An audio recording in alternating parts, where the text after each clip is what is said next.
Hello friends, मैं हूं doctor Ankit Kumar और आज मैं बेसिक फिजियोलॉजी सीरीज की ये पहली वीडियो है। इसमें हम लोग फिजियोलॉजी से रिलेटेड कुछ बेसिक कॉन्सेप्ट्स को पढ़ेंगे और उसे समझने की कोशिश करेंगे। तो सबसे पहले हम लोग फिजियोलॉजी में सेल बेसिक्स के बारे में जानने वाले हैं। इसमें हम लोग सेल की बेसिक स्ट्रक्चर, तो सेल बेसिक्स है ये। इसमें सबसे पहले हम लोग सेल स्ट्रक्चर के बारे में जानेंगे। तो सेल स्ट्रक्चर में क्या क्या कंपोनेंट हैं, उस कंपोनेंट का क्या फंक्शन है, साथ ही वो कंपोनेंट एक दूसरे से कैसे कोरिलेटेड हैं, फंक्शनली कैसे कोरिलेटेड हैं और स्ट्रक्चरली कैसे वो एक दूसरे से वो कोरिलेटेड हैं, यह देखेंगे। इसके साथ हम लोग सेलुलर ट्रांसपोर्ट देखेंगे।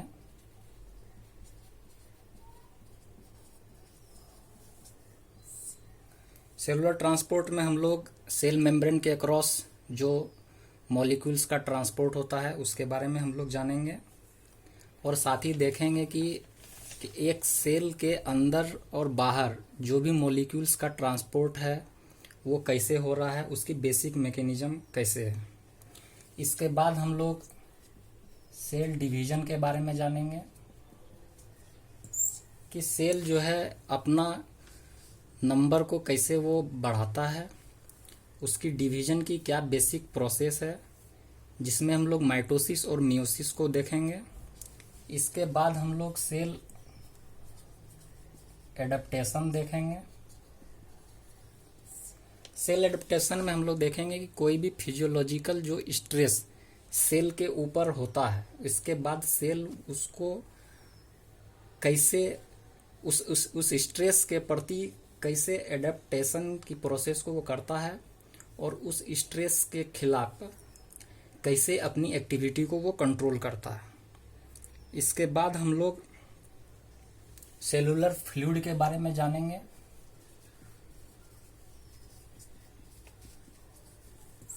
कि सेल के अंदर जो फ्लूइड है और सेल के बाहर जो फ्लूइड है उसके क्या क्या कंपोनेंट हैं और यह जो सेलुलर फ्लूइड है इसका क्या फंक्शन है, ये बेसिक चीज़ हम लोग इसमें जानने वाले हैं। तो cell structure, cellular transport, cell division, cell adaptation और सेलुलर फ्लूइड, ये 5 बेसिक जो सेल की बेसिक बातें हैं यह हम इस वीडियो में देखने वाले हैं। तो सबसे पहले सेल स्ट्रक्चर को देखें तो सेल की definition building block of life. तो यह क्या है, तो लाइफ की ये बिल्डिंग ब्लॉक है। तो क्यों है यह बिल्डिंग ब्लॉक, क्योंकि यह स्ट्रक्चरल और फंक्शनल यूनिट ऑफ लाइफ है। तो फंक्शनल और स्ट्रक्चरल से क्या मतलब है, तो अगर हम फंक्शनल कहते हैं तो यह एक सेल जो है वो अपने आप में फंक्शनली इंडिपेंडेंट है, वो अपने आप में वो फंक्शन वो कर सकता है। और साथ ही अगर स्ट्रक्चरल की बात करें तो वो सेल स्ट्रक्चरली बहुत सारे सेल मिलकर जो है वो बॉडी को बनाते हैं। तो ऑर्गेनाइजेशन की बात करें तो सबसे पहले सेल, बहुत सारे सेल मिलकर टिश्यू बनाते हैं और टिश्यू जो है वो ऑर्गन बनाता है, फिर ऑर्गन जो है वो ऑर्गन सिस्टम बनाता है और ऑर्गन सिस्टम से ऑर्गेनिज्म बनाता है। तो सेल की बेसिक डेफिनेशन में है structure and functional unit of life है। सेल टिश्यू बनाता है, टिश्यू से ऑर्गन बनते हैं, ऑर्गन से ऑर्गन सिस्टम और ऑर्गन सिस्टम से ऑर्गेनिज्म। अब हम लोग सेल स्ट्रक्चर की बात करें तो सेल स्ट्रक्चर की बात करें तो अगर एक बेसिक सेल की एक इमेज अगर बनाएं तो यह एक कवरिंग है। तो यह जो कवरिंग है इसे हम लोग कहते हैं सेल मेम्ब्रेन और इसके अंदर जो फ्लूइड है या स्पेस है इसे हम लोग कहते हैं साइटोप्लाज्म। तो वही चीज यहाँ पे लिखा हुआ है, यह सेल मेम्ब्रेन है और यह साइटोप्लाज्म है। तो सेल मेम्ब्रेन क्या है, तो कवरिंग है। कवरिंग कैसा है, ये बाइलेयर्ड है। तो यह बाइलेयर्ड होता है। और साइटोप्लाज्म क्या है, तो स्पेस सराउंडेड बाय मेम्ब्रेन। इस बाइलेयर्ड मेम्ब्रेन से जो स्पेस सराउंडेड है उसे हम लोग साइटोप्लाज्म कहते हैं। तो साइटोप्लाज्म में हम लोग न्यूक्लियर एंड एक्स्ट्रा न्यूक्लियर दो बेसिक कंपोनेंट हैं। न्यूक्लियर में क्या है, यह साइटोप्लाज्म है, इसके अंदर में यह न्यूक्लियस है और इसके बाहर जो है वो एक्स्ट्रा न्यूक्लियर है।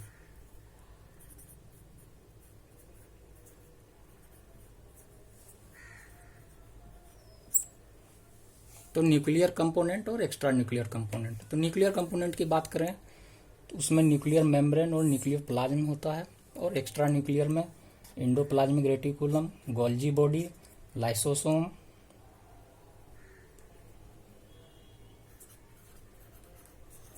पेरोक्सीसोम, माइटोकॉन्ड्रिया और इसके अलावा भी बहुत सारे स्ट्रक्चर होते हैं। तो सेल मेम्ब्रेन की बेसिक स्ट्रक्चर की बात करें तो इसमें लिपिड, प्रोटीन और कार्बोहाइड्रेट, ये तीन बेसिक कंपोनेंट हैं। लिपिड, प्रोटीन, कार्बोहाइड्रेट, जिसमें मैक्सिमम परसेंटेज 55% के आसपास प्रोटीन की कंपोनेंट होती है, और लिपिड जो है वो 40% होते हैं, और कार्बोहाइड्रेट 3 to 5% होते हैं। तो जहाँ तक लिपिड की बात करें तो लिपिड में फॉस्फोलिपिड जो होता है वो मेन लिपिड है जो सेल मेम्ब्रेन को बनाता है। इसके साथ ग्लाइकोलिपिड भी होते हैं। इसके अलावा भी और भी बहुत सारे लिपिड हैं वो जो सेल मेम्ब्रेन को बनाने में हेल्प करते हैं। प्रोटीन की बात करें तो प्रोटीन में दो तरह के होते हैं, पेरिफेरल और सरफेस प्रोटीन, और एक इंटीग्रल प्रोटीन होते हैं। इसके बारे में हम लोग डिटेल देखेंगे। इंटीग्रल प्रोटीन की बात करें तो एक पार्शियल होता है और एक टोटल होता है। तो सेल मेम्ब्रेन की बेसिक स्ट्रक्चर को सबसे पहले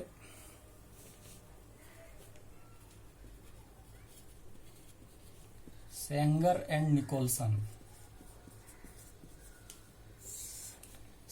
निकोलसन दो साइंटिस्ट थे।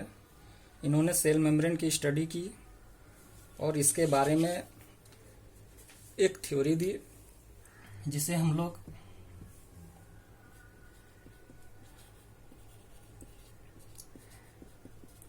फ्लूइड मोज़ेक मॉडल कहते हैं।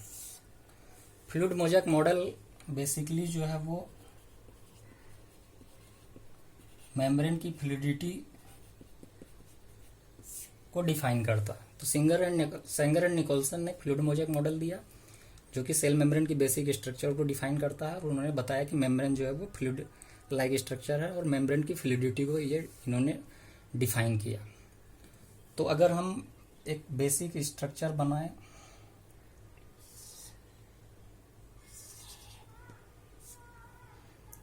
तो यह बाइलेयर्ड सेल मेम्ब्रेन होता है। जैसा मैंने बताया कि इसमें फॉस्फोलिपिड होता है,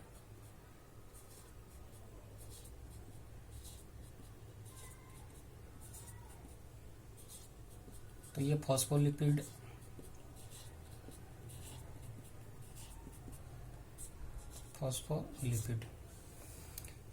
होते हैं। प्रोटीन कंपोनेंट में दो तरह के होते हैं, एक सरफेस प्रोटीन और एक इंटीग्रल प्रोटीन। तो सरफेस प्रोटीन जो होते हैं वो सेल मेम्ब्रेन के सरफेस पे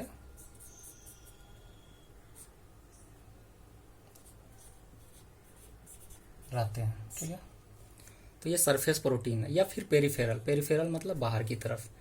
और इंटीग्रल प्रोटीन की बात करें तो वो पार्शियली इम्बेडेड होते हैं या टोटली इम्बेडेड होते हैं। जैसे यहाँ पर ये जो है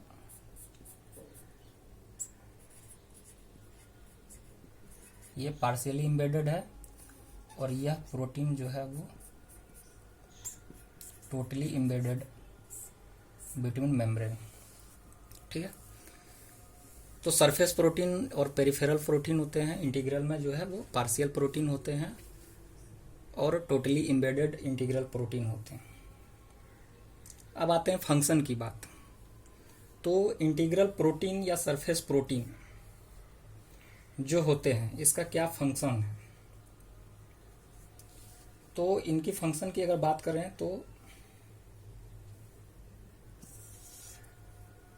सबसे पहले यह आयन चैनल बनाते हैं, आयन चैनल बनाते हैं।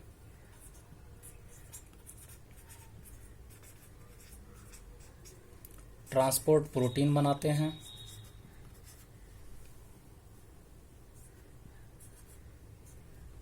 जी प्रोटीन बनाते हैं।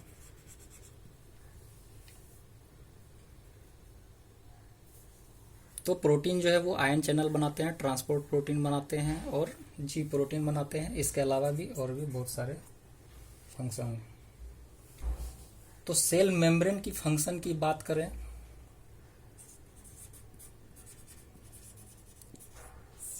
सेल मेम्ब्रेन की फंक्शन की बात करें तो मॉलिक्यूलर ट्रांसपोर्ट,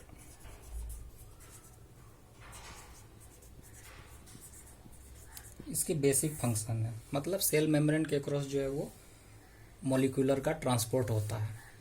तो सेल मेम्ब्रेन जो होता है वो सेमी परमिएबल होता है।